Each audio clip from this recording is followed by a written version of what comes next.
Imagine living your life after 50 and feeling energized and excited about your future.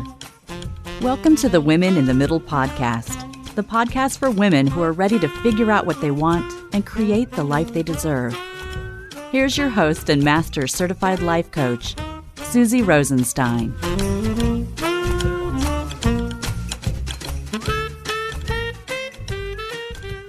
Hey there, today's episode is all about doing the Women in the Middle show for 9 years. Kind of behind the scenes, chock full of reflections and insights. You are going to love today's show. Let's go. Welcome back to the podcast Women in the Middle with over 2 million downloads and counting. I am so grateful that the podcast world has brought us together. And for you, I wonder how long that's been. Whatever your answer, thank you so much for tuning in. I'm your host, Suzy Rosenstein, your master certified coach, Midlife life leadership mentor, and certified Zentangle teacher, and I am so happy to be here with you again.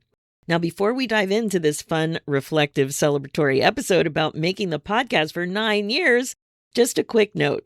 So if you listen to the show because you're thinking about your next chapter, that is perfect, because do I have a quiz for you? It's a quick way to discover what your life may actually be asking for next, and what might be holding you back. I'd love to invite you to take it, and you can find it at www.midlifequiz.com. Again, that's www.midlifequiz.com. Okay, now let's dive in. So at the time of this recording, it was 9 years ago that I hit record on the first episode of the Women in the Middle Loving Life After 50 podcast. Women in the Middle Loving Life After 50. I was in my cedar closet, surrounded by clothes from the 90s. We have a really nice big cedar closet in the basement, although it's not that big. But there I was, sitting there, surrounded by all those clothes. It was great for sound. And it was cold in there, I have to say. Now I'm just at my desk because I didn't appreciate how good the mic was and what that would do to the sound. Anyway, I had no idea what I was actually starting. But here's the truth. I wasn't exactly ahead of the curve, technologically speaking, in any part of my life. I loved my BlackBerry for years. I loved it, even long after everyone else had moved on. I was late to get a smartphone too, and I didn't know the first thing about podcasts, but I'd always loved the art of the human speaking voice for a lot longer than that. Way back in third grade, so that would have been around 1971, 1972, I even asked for a cassette tape deck recorder for my birthday. Do you remember those? They were like flat, kind of long and flat. They were about the size of a good-sized book with the buttons on the top at one end. So you would lay it flat and there was a red record button, if I remember correctly, or maybe it had a dot on it, but you had to press that with the play button to record. Now, my cousin Bill and I had so much fun making spoof commercials, like flushing the tidy bowl man down the toilet, that kind of thing. And while I'm on the topic of toilet humor, one of my favorite things to do with the tape recorder was to go outside and walk along the creek in the backyard that connected my house with my friend's house. Anyway, we would record something that wasn't very ladylike, actually. Do you know what I'm going to say? Well, if you guessed farts, you're correct. And boy, did we laugh our heads off doing that for hours and hours on end. But seriously, over my lifetime, there was something special about storytelling and auditory education, like learning through listening, about a voice telling you something real that had always stuck with me, and it always kind of struck me and pulled me in. And I remember in high school, I loved listening to NPR, or National Public Radio, and then I moved to Canada and for university, and I found the same love for listening to the CBC, which is the Canadian Broadcasting Corporation. I loved the interviews, the quirky shows, and being introduced to new music. CBC played an important role in helping me understand and learn about Canada when I moved here, for sure. Now, fast forward to 2013, and yes, pun intended and delightful, fast forward. I turned 50 then. I got laid off from a job that I'd had for a long time. And somewhere in figuring out what came next, I registered for life coach training. And that's where I met real people like me, who were entrepreneurs. I was not an entrepreneur yet, or they were wannabe entrepreneurs. That's what I was. And some of them had their own podcasts. I wasn't even a podcast listener at that time. I had no clue there was a podcast app on my phone either. But for the first time, it clicked. I could actually do this. And I absolutely noticed that idea was appealing to me somehow. I noticed it was like I did not gravitate toward YouTube or video or anything like that, but audio appealed to me. Now, 460 plus episodes later, here's the truth about endurance that nobody tells you in advance. I'm like telling you lots of truth bombs today. So when it comes to endurance, it's not one long streak of motivation. No, it is not. And that's not all. It's a string of individual weeks, most of them fairly ordinary, some of them hard, a few of them absurd, that you just keep showing up for. So about that time, I remember being introduced to a quote that really spoke to me. I didn't know it was a Pablo Picasso quote, but I looked it up just now, and it is. Inspiration exists, but it has to find you working. Inspiration exists, but it has to find you working. Now, I needed to say that twice so it would really sink in. This quote stopped me in my tracks. I always thought that to do something creative and inspired, you needed large chunks of time available to dive in, to dive deep. And this quote turned that idea upside down. Just start working, and that will change everything. I took that insight to heart, and it was one of the most powerful mindset shifts that I made that led to this milestone today. So 9 years in, here we are, episode after episode. And honestly, sometimes I have no clue what I'm going to say when I sit down. I don't know what I'm going to create. I don't know what's going to come out of my head. But I sit down and I get to work. That's what episodes are to me. They're like regularly scheduled accountability dates that I have with myself, with no certainty and sometimes not much clarity either until I get to work. So today, we're going to take a real look at what 9 years of weekly episodes actually look like, what it's like to create them, what they taught me, and what I'm still learning right now about how to keep doing it well. So for sure, we have to talk a little bit about discipline because I think most people get it wrong. They think discipline is about willpower, gritting your teeth, forcing yourself, and maybe that works for a week or so, maybe even a month. It does not work for 9 years. Not for me, that's for sure. What actually works is structure. I made a quick reference to this just now. For me, it's a Monday morning standing commitment to myself. Actually, I call it Podcast Monday. And it's a commitment I make to myself that doesn't need to be redecided every single week. I don't wake up on Monday and ask myself if I feel like recording. I just record. And if I don't get to the actual recording, then sometimes I stay up late to do it. Like if it's when everybody goes to bed, if it's not done yet, sometimes I do it in the middle of the night. And sometimes it might, like that little piece might get shifted to Tuesday morning, but I do everything I can to get it done on Monday. Now, I made that decision a long time ago. I remember somebody taught me about calendar blocking. That's what it is, calendar blocking. And when I learned that, I'm like, okay, I got to pick a day and stick with it. And I did. So that decision got made a long time ago. And then the system I created carries the rest. So if you're a regular listener, you know about my FUN framework. F stands for find your thoughts. U stands for understand what you want. And N stands for, and that's relevant right now, it stands for nurture your commitment to yourself. And that's what I do. And that's what it takes. You should see me in the morning when I get all my beverages ready to come sit down. So I have this special beverage I use for digestion, and then I make my coffee and my water. So I come to my office, to my desk chair, carrying these 3 containers of water and beverages, coffee and the other thing. And I sit down. I sit down and I have everything I need to get going. So for most of the 9 years, I've recorded about a week or 2 ahead of publishing. Now, I don't think that's the gold standard. I want to get to the point of being several weeks ahead, but I'm not there yet. I've tried batching content, like doing a whole bunch of content on the same day. Some people do 4 episodes in one day. I can't do it. It doesn't work for me. I can't remember what jokes I share. And, I don't want to be sharing the same joke 2 weeks in a row. You know what I mean? So it just doesn't work for me. So I'm not there yet. And I say yet because you never know. But here's where I am right now. My goal is to get 2 full weeks ahead. That would be awesome.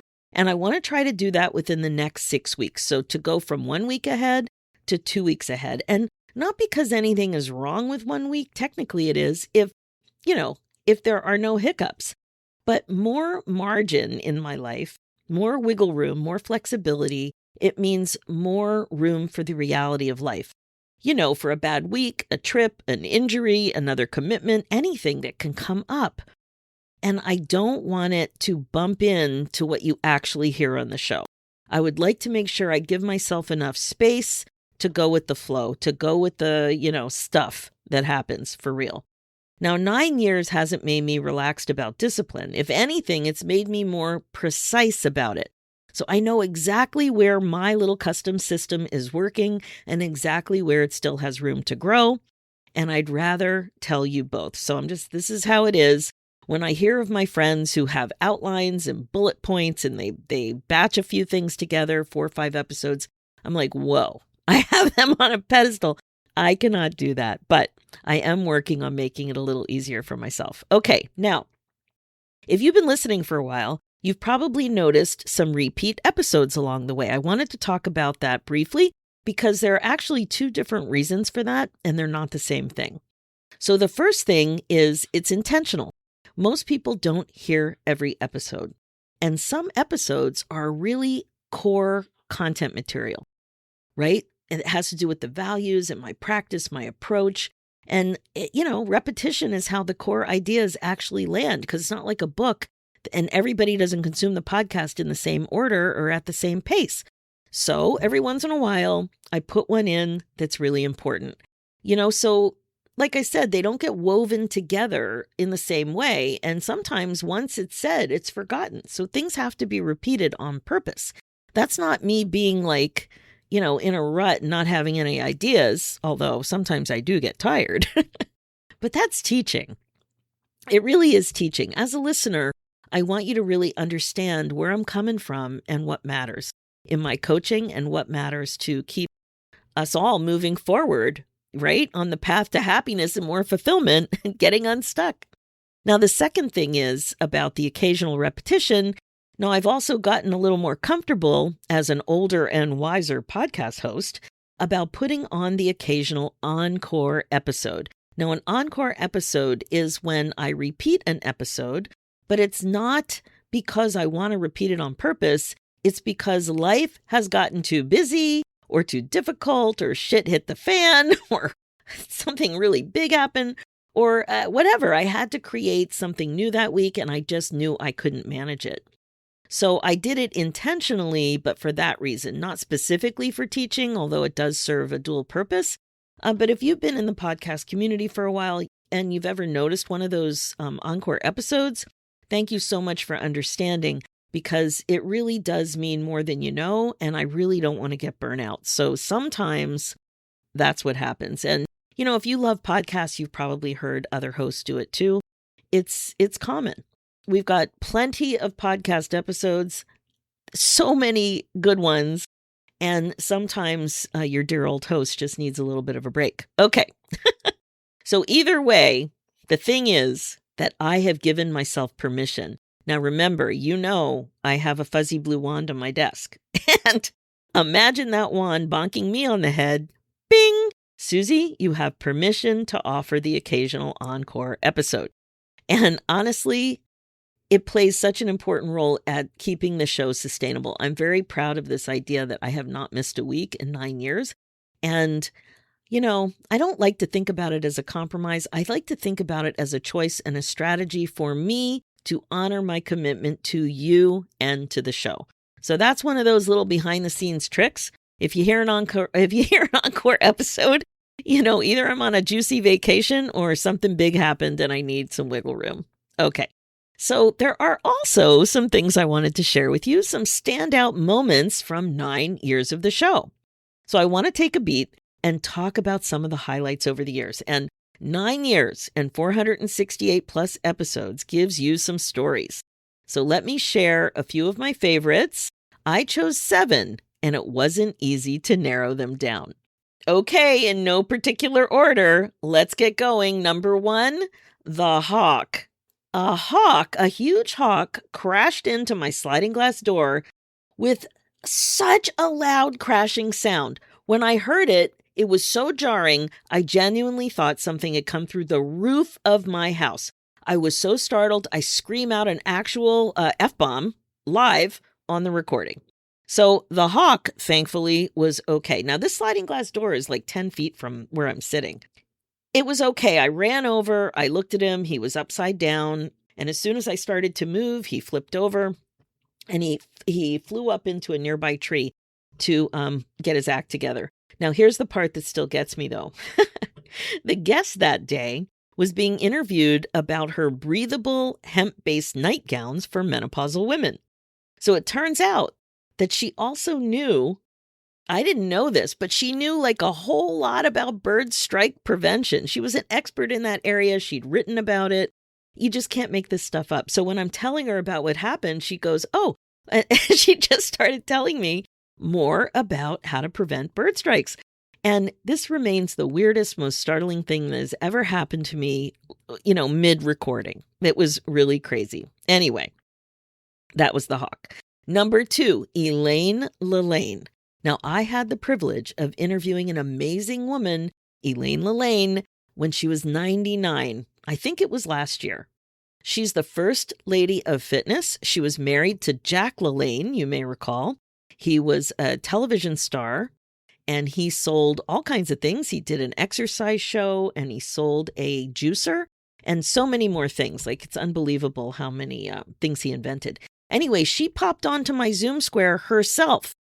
No help from anyone at 99 years old. I imagined a publicist. She was promoting a book about her husband to honor her husband and keep his legacy alive. And I was sure that a publicist would be sitting there with her, helping her get on Zoom. But no, that was another time that I caught myself thinking something about aging and what it meant. I mean, this happens on occasion. We all do. Anyway, she was amazing. So if you ever want proof that aging is a privilege and not necessarily a downhill slide to the finish line, talk to a 99-year-old who can handle her own tech better than half of my guests half her age. And for sure, I'm in that category too. So to hear this episode, go to number 408, How to Live a Healthy, Active, Passion-Filled Life at 99 with Elaine Lillane. Okay, number 3, the Arboretum. So during COVID, my husband, my dog Nico the Noof, one of my sons, and we took a fall walk at the Arboretum at my alma mater, where my son also went. It was so much fun that he went to the same school I did. It was such a beautiful autumn day, and when I was a student there, I loved walking around the Arboretum. It was a perfect temperature, blue sky, perfect, except the bathrooms were closed. So, as you can imagine, I got worried, as one does. So it took a while, but I finally found a tree. Now, I have to say, it was such a beautiful day that there were so many people in the Arboretum. It was hard to find some privacy, but eventually I found a tree that would work. And I did what I had to do, and I was genuinely proud of myself for managing that deep squat in my mid-50s at that time.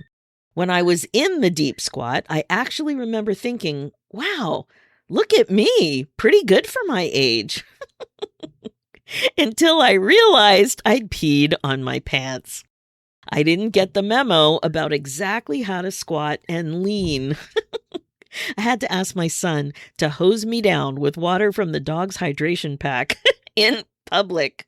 We have one of those backpacky things that bikers would wear.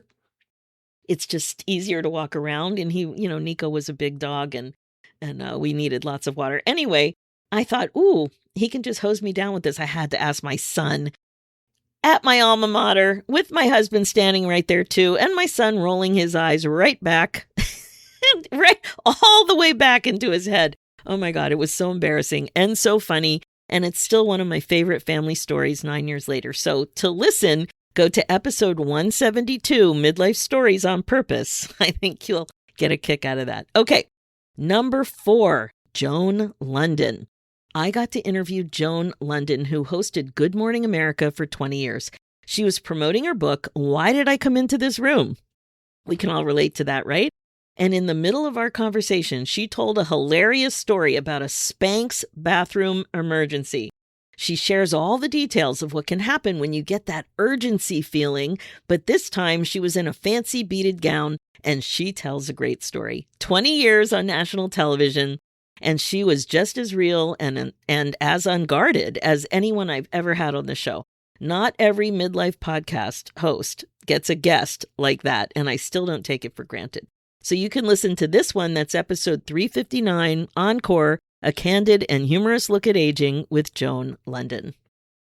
Okay, number 5, The Rooster Cookbook.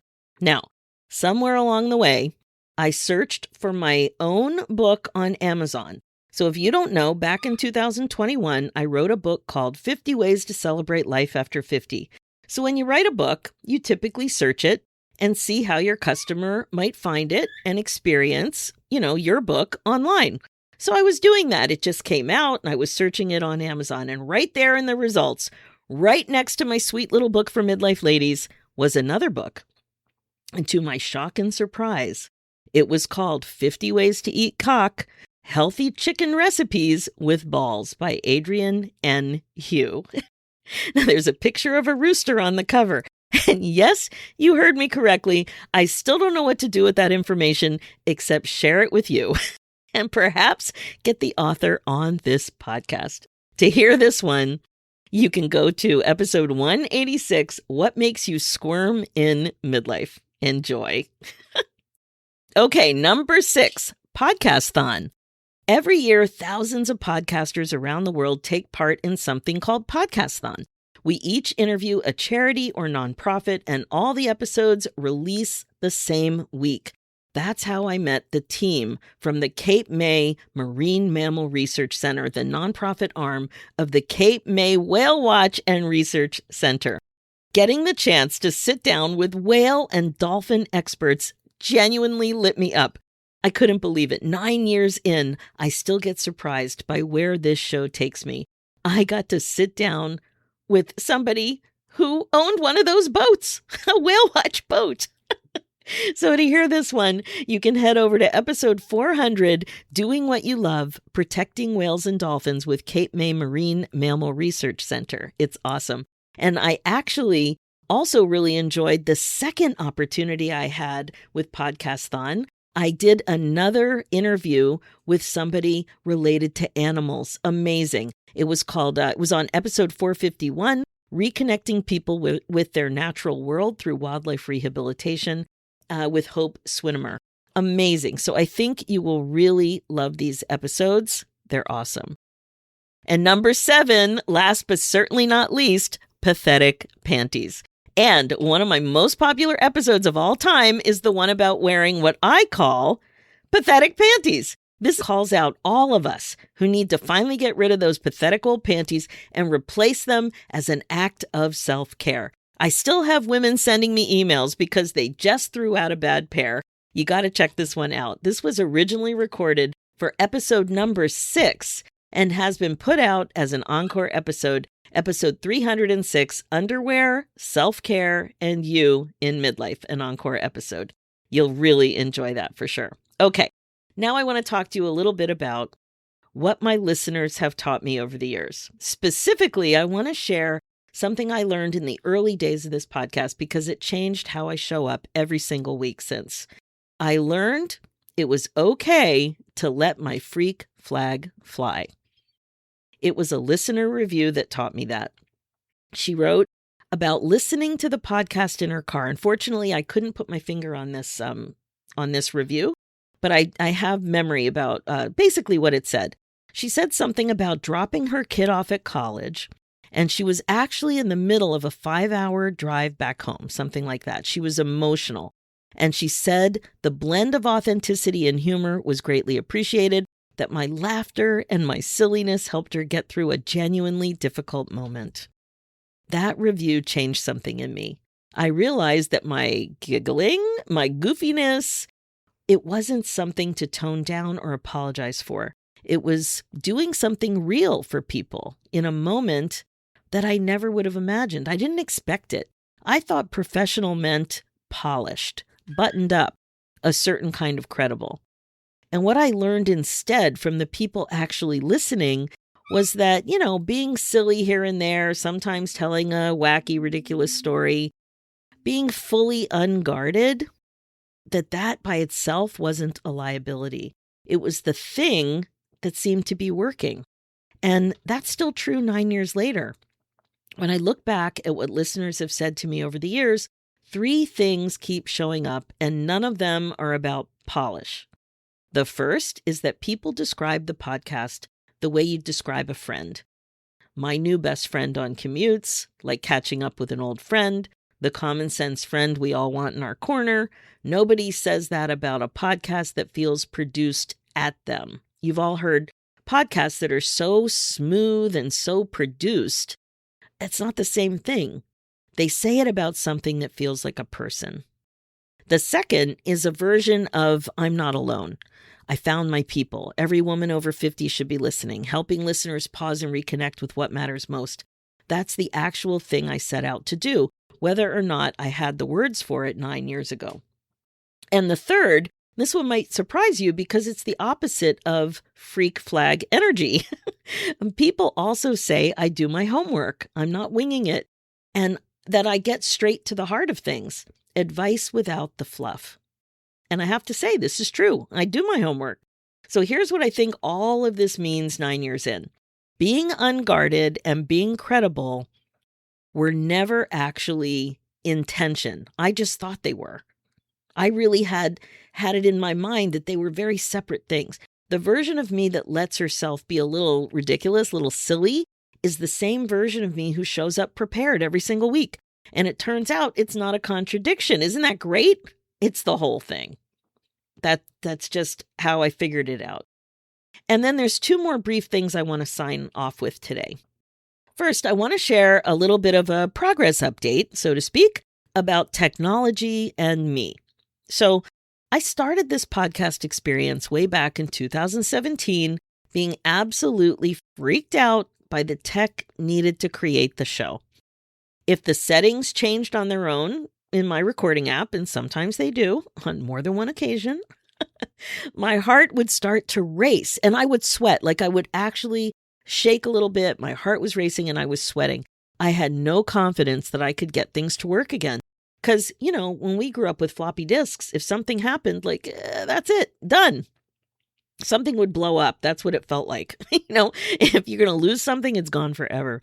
I really didn't believe that I could fix it, that I could get things to work again. And I'm happy to say that this no longer happens. Now, I can't always get everything to work again, but when it comes to recording the show, sure, I still flub lines as I'm recording, and I have an editor, thank goodness. But as far as the tech drama goes, it is way better. I know I need to slow down and Google it, and I'll usually be fine. So when something happens like that, I just remind myself, I think a special thought. The thought is, I'm learning to become a woman who knows how to run the tech she needs for her business. Honestly, that's what I think. I'm learning to become that woman. I don't need to be a rock star in technology. I just need to know how to keep it moving forward. So usually it's slowing it down, Googling it, sometimes rebooting, and everything's okay. So that's that. Wanted to give you a little update on that because I know I've talked about technology issues many times over the years. And finally, I have a request for some help. There's one guest out there that I would love to have a conversation with on this show.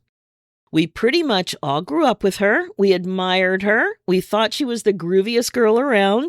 And that guest is no other than Maureen McCormick, a.k.a. Marsha Brady of the Brady Bunch. Boy, did we have her on a pedestal. She excelled at being a cool kid, especially in her teens, didn't she? I would love to hear what she thinks about midlife and navigating this time of life. So ladies, if you can pull any strings, if anybody has a contact, please do. I have tried in the past. I haven't gotten anywhere yet. But women in the middle have a special place in their hearts for Marsha, and it would really be fun to have her on. So 9 years of showing up for you every week has taught me something for sure. The biggest shifts in midlife rarely start with a big decision. They start with a question, and it always has to do with curiosity. Curiosity is everything. We have to ask more questions, and we'll keep making progress. So if this episode got you thinking about your own next chapter, if you got a little bit more curious or inspired, I would love to invite you to take my midlife quiz. It is a quick way to discover what your life might be asking for next. Are you curious about that? I bet you are. And what might be holding you back? That's really a huge part of the equation too. So if you're curious, go ahead and take that quiz at www.midlifequiz.com. And I want to say from the bottom of my heart, thank you for 9 years, and here's to many more to come. All right, my friend, that's what I've got for you today. I just realized there's one other thing I wanted to mention. I don't know if you know, but there's this global ranking for podcasts, and I've been very pleased and shocked and grateful over the last couple of years that my show went from the top 1% globally to the top 0.5% globally. And I remember how exciting that was when that happened a couple of years ago. So that's of all podcasts globally. That's great. And if it wasn't for listeners like you, that would not be happening. We wouldn't be able to connect with as many amazing women in the middle. Okay. So if this episode resonated or inspired you, please share it with a midlife woman in your life who would get something out of it. And maybe she doesn't even know that she's got like a podcast app right on her phone. As I like to say, it's like a party in your purse, you know? A podcast is like a party in your purse. So if you're enjoying the show, a 5-star review goes a long way in helping other women find it too. So if you haven't done that yet, you can go ahead and leave a review on iTunes or Spotify. iTunes is where most of them are, so anything you could do would be awesome. For show notes and links, head over to www.suzyrosenstein.com and look for episode 470. And don't forget to check out the Women in the Middle Entrepreneurs. It's my other show all about the reality of running a business as a midlife woman. It's everywhere you listen to podcasts. Now, being the queen of your brain domain is the best way to be. It's time to stop waiting and start choosing. Thanks so much for listening, and I'll talk to you next week.